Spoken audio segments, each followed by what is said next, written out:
Welcome to episode 67 of the Knitty McPurly podcast. I am Devin Ventry. You can find me online as Knitty McPurly on Instagram or at knittymcpurly.com. If you'd like to email me, I am devin@knittymcpurly.com.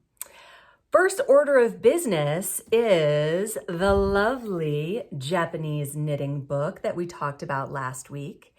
I would like to give this away to The Random Life of Katie. You are my winner, Random Katie. I don't know how to get in touch with you because I don't know what your name is on Instagram or I don't have your email or anything. So get in touch with me, Katie, and I will send that book out to you. Yay! First order of business is progress and shop news. And I have been called out on the carpet as not showing my knitting. Don't worry, I have knitting. I have knitting I can show. And the reason for that is because I have been working on the mystery knit along for Lent. And that's not showable because it is a mystery, so I cannot show it. Okay, that is almost ready. The Lent calendar hopefully will go out Monday, Tuesday, or Wednesday of this coming week. That is my plan.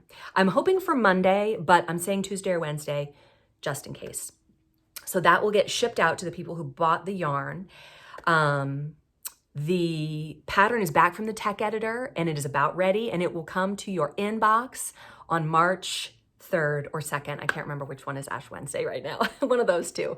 So that has happened and that's very exciting. Oh, before I forget, I am wearing my Go Lightly sweater and I have a shirt underneath it. I love a round hem because if you gain a few lbs, then the rounded hem, I'm standing up on my tippy toes, the rounded hem kind of makes you look a little bit trimmer, but this has a little bit of a puffy sleeve. This is a DK weight sweater, and it is perfect for today because it is rainy and I have sick children. I was actually supposed to be at the dentist right now, but I had a vomiter this morning, so I had to cancel all that stuff. Oh, here she is. Oh, look how sweet she is. You feeling okay? Oh, did you just come up for a hug? I love you. You want to go lay on the couch? Yeah. Okay. You feel okay? All right, don't vomit on my podcast. This is a vomit-free zone. I love you. Go lay down. I'll be down in a few minutes, okay? Well, 20 minutes. I'll be down in 20 minutes. My husband is home today and Gigi is helping, so it'll all be fine. She may come back though. Anyway, so I have been knitting, like other than, you know, that stuff I just talked about, I have been doing other stuff. This I showed before. This is one I've been working on, another turtleneck.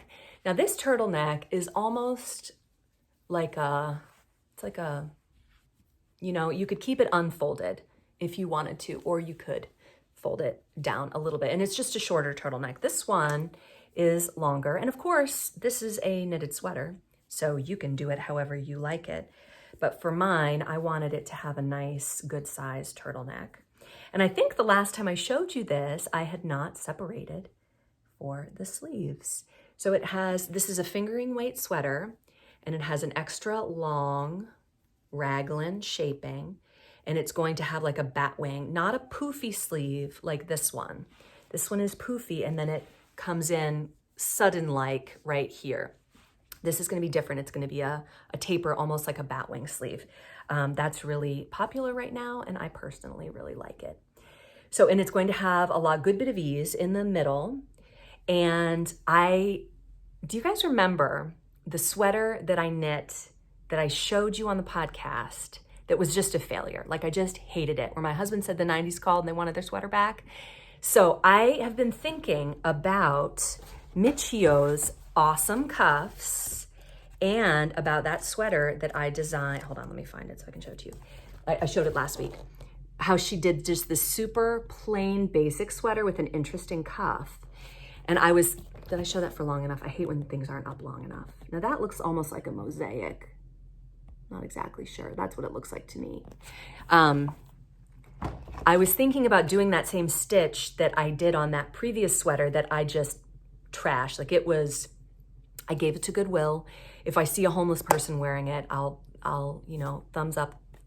Yay! It'll keep someone from dying of exposure.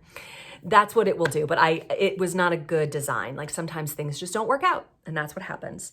But anyway, I thought about using the design that I used on the sleeve in that sweater further down on the cuff of this one. Because I was going to make this completely plain, but that's just too plain. And you could always do it if you wanted. Like if you didn't want the statement cuff, you absolutely could omit it. But who doesn't want the statement cuff? Like, let's take something that's kind of basic and elevate it to awesome. Kind of like this one that I'm wearing with its awesome puffy sleeves. The puffy sleeves are very in fashion these days. Again, this is the Go Lightly sweater, DK. You can find it on my website if you are interested in that. So if you remember, this was my, where's the needles? I don't want to. This was my car knitting sweater for when my daughter was gosh darn. I hate when I don't know where the ends of the needles are and I pop some of the stitches off. Oh well, I'll put them back later. But that was my car knitting project for when my daughter was driving, because I can knit without looking and I can, see what's going on. But she has since become a great driver, so I don't really need to pay attention as much anymore. And she's going to get her license in just a few months. So yay, free time for mom. That'll be awesome. I am also working on a pair of two-tone cotton candy mitts. This pattern is free in the Blocked magazine.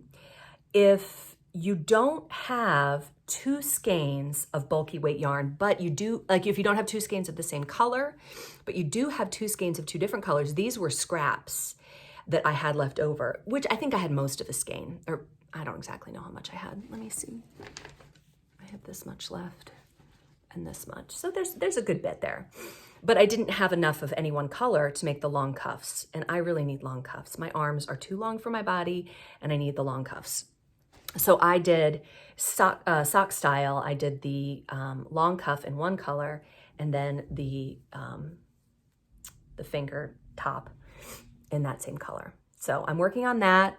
Where's my other one? I have, this one is about this far, and I have it on, these are Knitter's Pride double point needles, and these are wood, but they're very slick. Probably you have these somewhere. These are like my favorite double point needles. They are very slick. They're a good length. I think they look like 5 inches to me. They might be 5 or 6 inches. They're the standard ones. And they come in different colors to show you what size needle you have. So these are like my go-to double pointed needles. And we're going to talk about needles. This is needles part 2. Last time we talked interchangeable, and we'll talk more. I'll come back to your comments again when we get to that part. But I am working on these mittens. That is happening because my good friend turned 50 at the beginning of January, and I gave her my cotton candy mitts, all of them, because she's extremely knitworthy. And she, I don't know if you follow my Devon Ventry account on Instagram, that's like my personal account. Because I have the hair, this was a Sound of Music themed birthday party. And because I have the hair, I dressed up as Maria, and there's a picture of me over there you can check out. I'll put it up here if I think of it. But anyway, it was a Sound of Music themed party. So there were bright copper kettles, there were brown paper packages tied up with string, and of course there were warm woolen mittens. So I gave those to her for her birthday. So I needed some. And my daughter, I have a pair knit in just this color that my daughter stole because the steering wheel's always cold in the morning, and so she uses it for that. So this pair, hopefully, unless I give this pair away too, or unless it's stolen from me, this pair will belong to me. Okay, also, all right, looks like I did not bring it up, but the sweater that I knit for my dog, Rocky, is in tatters. He wears this every night to bed because he's a princess. If he wakes up in the night and his blanket has come off of him, he'll rattle his collar. You know, he's got like a jingly collar. He'll rattle his collar until I get up out of bed and recover him. He sleeps in our room. He's got a little bed on the floor in our room. And So if I have a sweater on him, that will buy me a little bit of time. I won't have to get up like 3 or 4 times in the night. I can just get up maybe once because he is covered by the sweater. So he's a princess. He truly is. So I'm going to knit him a new sweater because this one is in tatters. It's a DK weight, and he just, I don't know whether it's just him moving around or what, but the underarms, it's just coming apart. Maybe I did not know what it needed to stand up to. So I have some super bulky yarn. This is undyed. This is my St. Petersburg super bulky. I don't think I have any of this dyed up in the shop right now, but this is a non-superwash. A couple of my bases are non-superwash. Most of them are superwash, which means you could theoretically throw it in the washing machine. But of course, we don't do that because that's insane. No one does that. But this would felt if thrown into the wash or if just, agitated too much. But it is a super bulky. Now, the largest 16-inch circular that I own is a 10.5. And that's a little small for a super bulky. So I'm just going to wing this dog sweater. I'm just going to knit Rocky a sweater out of this that I'm fine with it felting. I'm not going to do anything fancy. But, if I knit it on this, it will be a tighter knit, but I don't want him to be like a dog statue, he can't move. So I'm thinking about possibly buying a bigger size, probably like a 15, a size 15, a US 15, which is 10 millimeters. I only know that because I just looked it up. I never know the conversions. But I'm just going to wing a dog sweater for Rocky out of this. I think this is going to be too small. I have these together thinking I'm going to do this, but I will probably order a US 15 because, as I said last week, the interchangeables, first of all, if you want a 16-inch needle, you need an extra short needle. You can't use the longer ones, or what happens is they won't meet. If the straight part is too long, you won't be able to knit with them. So you need the short tips, which some interchangeables do have, but I don't have any of that size. So I don't know. I'm just going to buy a fixed, I think. Because I don't normally knit with gigantic yarn, but, if I wanted to make hats or something, the 15 would be good for the super bulky. And I do like a super bulky hat. So there's that. Okay, so in my shop right now, there is yarn to make these mittens. If you're interested, you need 1 skein to make the shorts, which are like that, and 2 skeins to make the longs.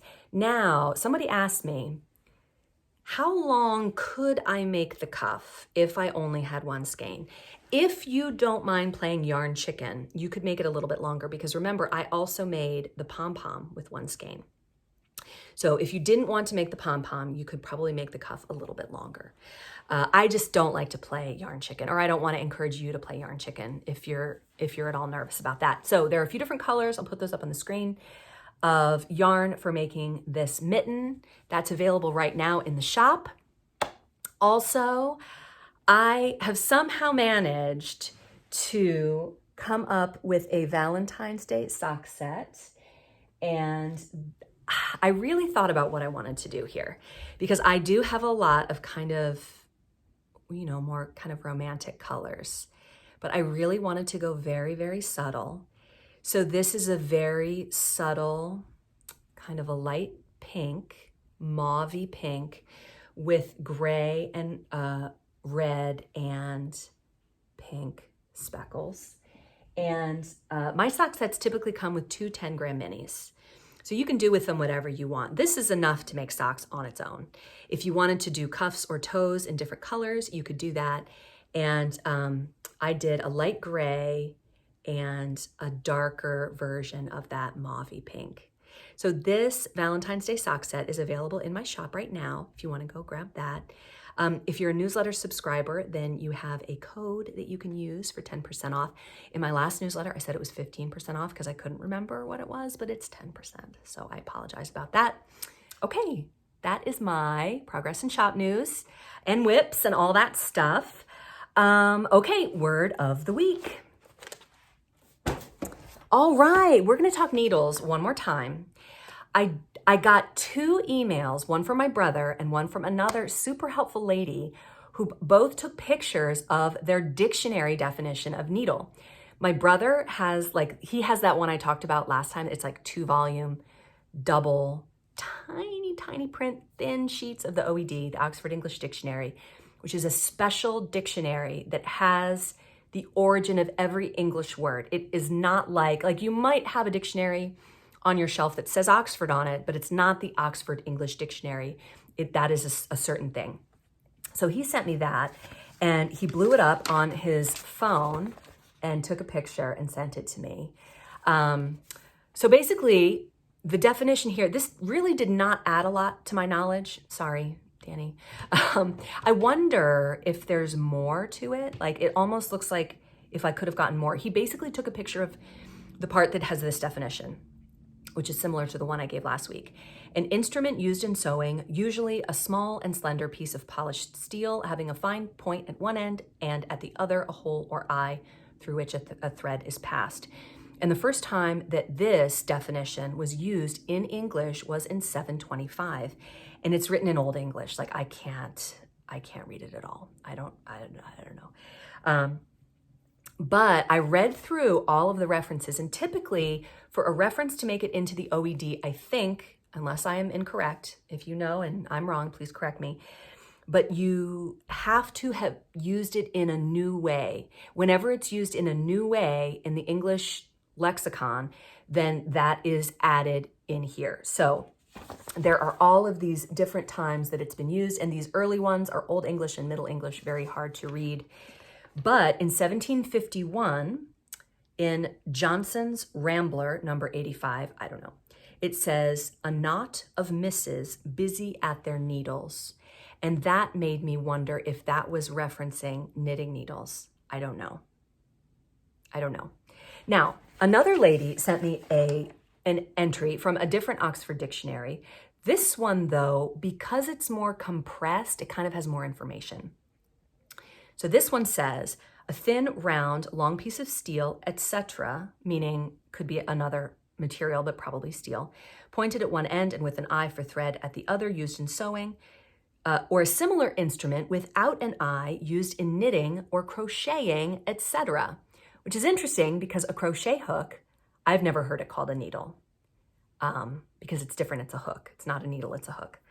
So, and then it gives lots of different instances, like I did last week, of when you use the word needle and the diverse ways that you use it, all referencing kind of something long, thin, and pointy. Sharp as a needle, needle in a haystack, the needle's eye as the least possible aperture, as in Matthew's Gospel, the indicator on the dial of a compass, a pointed etching instrument, pointed surgical instrument, hypodermic needle, an obelisk such as Cleopatra's needle, or as I mentioned last time, the Space Needle in Seattle. This one was interesting, a fit of nervousness, as in I got the needle while waiting, like I was upset. Because needles, I guess, if you think of a hypodermic needle, that would make you nervous. A needle game is a game that is closely contested and interesting. Needle lace is needle made with lace made with needles and not bobbins. Or to needle, as in to incite, to irritate, or to prod into action. So I wanted to share those because two very lovely podcast watchers sent those to me, and I wanted to add a little bit more to what I said last time. But I think I need more on the OED. I think I need the broader context, maybe several blown up phone pictures. But it's awesome that phone cameras can take a picture of that tiny, tiny print and blow it up real big so that we can actually read it. It's the modern day magnifying glass. That's always nice. Okay, so topic of the week is needles part 2. My husband is working on my daughter's room, which is right next door. And so you might hear some tape measures or whatever. They're doing an accent wall in her room. She's 12 now. And so, getting, your room to be a little bit prettier, it's kind of a thing. It's kind of a rite of passage. So anyway, that's happening. But I wanted to talk about materials of needles, materials that are used in needles. I was really a little bit disappointed in myself in what I was unable to locate immediately. But I think the needles that I could not find were unfindable because they are on project somewhere. So I already mentioned wooden needles. Now this is another size of the Knitter's Pride, and these are green, if you can see that. These are US 3s. The other ones I showed are, I think, 8s. But the good thing about the Knitter's Pride is that they are slick like metal needles, but light like wood needles. And because they can be stained in different colors, it's easy to tell them apart what size you have at a glance. So that is nice. There are lots of different wooden needles out there. As we talked about last time, Knit Picks has interchangeable wood needles that I believe are very slick like these. So they're very lightweight, but very slippery, which I personally really like. Carson, I can't think of Carson's last name, the guy who wrote the ergonomic knitting book. I went to a seminar by him a few years ago, and he talked about matching your yarn to your needle. I tend to not do that. I tend to just be like, these are the needles I like, and no matter what I'm knitting, I'm gonna work with these needles, these slicker needles. But he talked about if you're using a very sticky wool, such as like a woolen spun or something, or 100% natural wool, you're going to want something that slides really well, because that is kind of sticky yarn as it is. But if you're using like a silk blend that is superwash and is very slippery, you might want a grippier needle, such as a bamboo that is not very highly polished. That is something that I would typically recommend for beginners because it helps hold your yarn on your needle. It doesn't slide off quite as easily. But I don't like that. That would absolutely drive me insane. I think even if I'm using a slicker needle, I would rather lose a few stitches and have to put them back on than be constantly, having to fight with my needle. So that's just me. But he talked about in the ergonomic knitting sense that it's better to match your yarn to your needles. He also talked about square needles being very good because when your finger is pressing down on a round needle, there is almost a pointed part. If you think of the top of the curve pushing into your finger, that's going to be less comfortable than if it is flat, which is what you would get on a rounded or a triangular needle. I only own one of those. Are they rounded or are they square? Or I meant square or triangular, where it's flat right here. That's going to be more comfortable over time. I think I own one of those, and I think I got it from him at that class, but I don't use it very often. I don't know why. I think it would annoy me because it doesn't fit into a needle gauge. Needle gauges are all for round needles. So there's that, I guess you do you, figure out what you like to use the most and use that. But those are the wooden needles. Again, I love these. I use these all the time. Really like a nice polished wood needle because it slides very similarly to a metal needle. Now this 10.5 that I just showed is a Chow Gu. This is what I call a hat needle because when I'm teaching kids how to knit, I always start with a hat because they can knit in the round and it's, just knit, and you just keep going around. And that is nice. But this is a metal needle. Do you want to say hi again? Are you feeling better? I think she looks like she's feeling better. You doing okay? No fever. Do you just need a hug? Give me a good hug. I love you. You want to go lay down? Is Dad and Gigi downstairs? Dad's in his office and Gigi's just watching the TV next to Rocky. Why don't do you want to snuggle with Rocky? Gigi's sitting next to him. Okay. All right, we'll go lay down. I'll be down in a little bit, okay? I love you. You're going to be okay. All right? All right. So anyway, wood, metal, highly polished. In my mind, these are equal. Both lightweight, both non-grippy, nice and slick. Now there are also these carbon fiber needles. These are the carbons with the Z at the end. Now these are size 1s that I use for socks.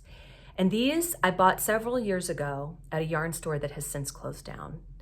And they were expensive, but on the reasonable side of expensive. Like I want to say they were like $12 or $13. Probably they're more now. I don't know. These are size 1s, double points. And I bought them just because I wanted to try them out. And they're nice. I like them. They're very swanky. They're very fancy. I also wanted to have double points in a size, a US 6. So I do have these in a 6, and those are the ones I couldn't find. They're on a project somewhere. But those were crazy expensive. They were like $22, I guess because there's more carbon involved. I don't feel like these offer enough of a benefit to justify that price. I personally, any kind of good slick needle and I'm happy. That's gonna make me happy. So I thought I would also talk about sock knitting this time with needles, but I'm gonna save that until next week because I do have a lot of very strong opinions about sock knitting and needles. You're not gonna wanna miss that. Okay, Knitting Fantasies. Woo woo! Today's Knitting Fantasies are brought to you by Super Bulky Yarn because all of them use Super Bulky. I just kind of stumbled into that. I Google searched interesting or best new knitting patterns. I'm like, I wonder what that will bring up. And it brought up the sweater for me, and this is by Caidree, Caidree on Etsy. I've highlighted her, presumably her patterns before. It is a super bulky cardigan. It's called the Harper Jacket. It is available in 9 sizes. It is knit all in one piece, super simple garter stitch, uses wool in the gang, super bulky, and I love it. I have been wanting a sweater that is similar to this, almost like a cropped cardigan, particularly to wear with that rounded hem shirt, because that is slimming. I've gained about 15 pounds since I could taste food again after chemo, and it is really nice to wear something that is just a little bit slimming. So by wearing something with a round hem and then a shorter hemline with it, like a sweater with a shorter hemline with it, it ends right at your narrow place, and then the rounded hem covers up any belly issues that are happening. So I've been wanting one of those. I really like this one. I think this one is really, really cute. Okay, my second pick is a scoop shrug. I found this on a website called Brome Fields, just discovered it, also knit in super bulky. Now this picture that I just showed says free knitting pattern, but it also says $4.99 with it. I didn't try to buy it, so I don't know if it's free or if it's $4.99, but it's one of those things. But if you really want it, it's only $5. I mean, it's really not a big deal. This is available in 6 sizes. It is listed as advanced beginner and also super bulky. So this looks super cute also. Looks very comfy, very kind of quarantine friendly if anybody is still doing that. And my last pick is from, what's that website? I Love Crafts, I Love Knitting. Gosh, I forget the website. I'll put it up or something. I'll put it in the description. But this is the Autumn Scene Beanie by Olo Ogunlolu. I hope I said that right. I probably didn't. Now this is $4. It's a $4 hat pattern. It is a colorwork hat. Now it lists Aran, worsted, and super bulky, but it uses 10 millimeter needles, which is a size 15, which leads me to believe that either you're holding an Aran or worsted double to make super bulky. That sounds right to me. Or I don't know what. I can't imagine that you would knit an Aran weight hat or a worsted weight hat in a size 15 needle. And it looks to me to be super bulky. So we're gonna go with that. That's my story and I'm sticking to it. So Here's What Happened is brought to you by Neil of United Kingdom. And it's a lovely little story about him teaching children to knit. So here it is. Hi Devin, it's Neil, United Kingdom from Block Magazine. I've got a short story to tell you about boys and knitting. A few years ago, I used to volunteer at a local primary school, which I think you call elementary schools, if I'm correct. And when I started, as you'd imagine, it was mostly girls in the class, and they all wanted to knit headbands and wristbands and whatever the thing was that they liked at the time. And eventually I managed to get them to have a go at a pattern that I wrote, a very simple pattern to create a minion, you know, the little yellow and blue characters, one's got a big eye. And most of the girls weren't that into it, funnily enough. And anyway, one of them had finished it and I helped to seam it all together and we stuffed it and so on. And she ended up showing it to the class, and her teacher must have held it up and showed everyone. And one of the boys in the class decided that was it. He wanted a minion. So he wanted to join the group. And his teacher came to me and she said, I don't think he's right. I don't think you should take him. I think he's going to disrupt everything for you. So I said, no, let him come. Let him, let's see what happens, So anyway, he turned up, and honestly, he was a joy, because right from the get-go, he had a goal.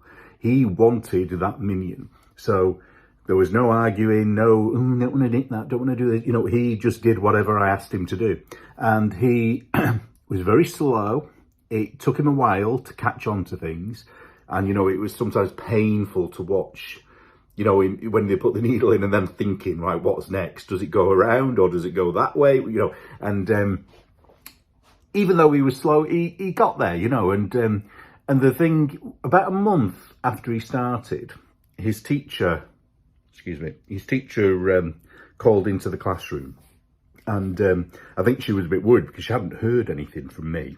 And she must have thought, oh God, it must be that bad. And she came in and she just stood there for a while watching. And she came over and she said, what have you done to him? And I went, what do you mean? And she said, I've never seen him like this. He's just so quiet. And because normally, apparently, he was bouncing off the ceilings. Every day he's just like full of energy. And he was just so calm and so mindful. That's the latest buzzword, isn't it? He was just so mindful of what he was doing.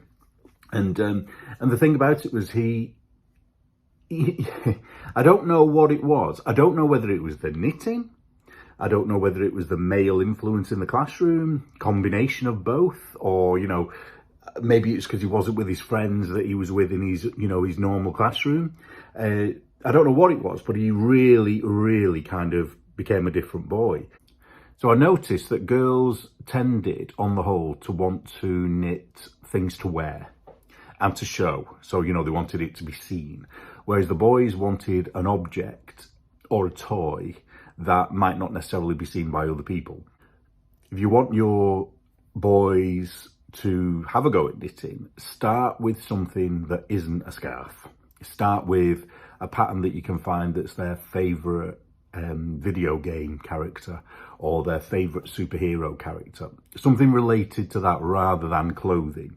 Because I don't think, and I'm generalising, I know there's always going to be exceptions, I don't think on the whole boys are interested in clothes that much until they sort of go through the teenage years. I think when they're younger, it's irrelevant to them. So anyway, that's just my little bit of info about boys and knitting. Thank you. I admire Neil's bravery in teaching children to knit an amigurumi.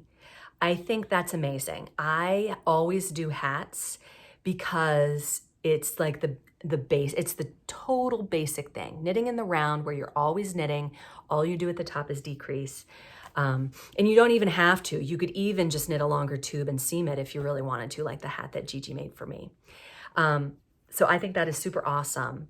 I can't imagine a boy sitting still and knitting like that. I almost wish there was video evidence of that. But it's funny that it was a minion that he wanted to make. And I get that. I get it. If you want it bad enough, you can make absolutely anything. Gigi and I were just talking the other day. She's a longtime homeschooler, but there was one year, the year that she was in kindergarten, I had also a 2-year-old and a newborn. And so she went to Catholic school that year. And I had taught her how to draw a minion, just a very basic, like with shapes and just, you just can, and it's very easy to do.